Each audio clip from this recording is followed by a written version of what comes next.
Let's go through the process of replacing your Ford's key fob battery. When your key fob battery goes flat, you can still access your car using the physical key, but the remote features won't work.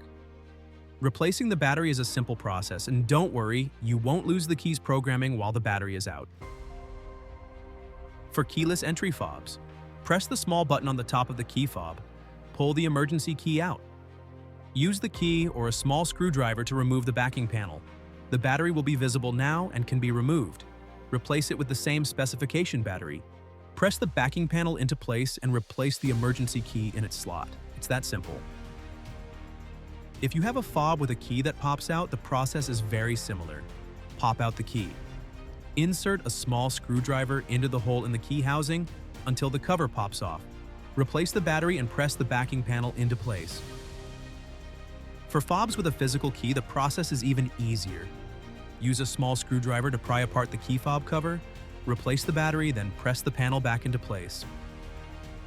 Whatever style of key fob you have, Blue Springs Ford has an OEM replacement part for you. Click on the link below for more information.